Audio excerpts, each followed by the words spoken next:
નમસ્કાર મિત્રો, એક નજર કરીએ આજના મુખ્ય અહેવાલ ઉપર। બનાસકાંઠા લોકસભા બેઠક પર શાંતિપૂર્ણ માહોલમાં મતદાન પૂર્ણ કરવામાં આવ્યું। બનાસકાંઠા લોકસભા ચૂંટણી 2024નું ગુજરાતમાં ત્રીજા તબક્કાનું મતદાનનું કાઉન્ટિંગ શરૂ થયું હતું ત્યારે થરાદની પ્રાથમિક શાળા નંબર 1 અને થરાદની પ્રાથમિક શાળા નંબર 2 ઉપર શાંતિપૂર્ણ માહોલમાં મતદાન યોજાયું, જેમાં થરાદની પ્રાથમિક શાળામાં આવેલ મતદાન મથક ઉપર મતદારોની લાંબી કતારો જોવા મળી અને સખત ગરમી વચ્ચે મતદારો પોતાનો મત આપવા લાઈનોમાં જોડાયા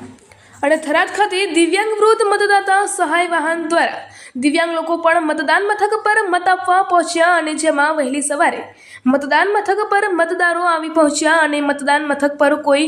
મતદારોને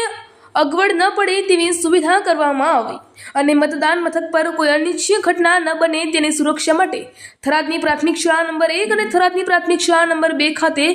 બનાસકાંઠા એસપી અક્ષયરાજ મકવાણાએ મતદાન મથકોની મુલાકાત લીધી અને ચુસ્ત પોલીસ બંદોબસ્ત ગોઠવી દેવામાં આવ્યો। રિપોર્ટર જાક્ષી ગુજરાત ન્યૂઝ ચેનલની સાથે કયુભાઈ ચૌહાણ, થરાદ લાખણી, બ્યુરો ચીફ, બનાસકાંઠા।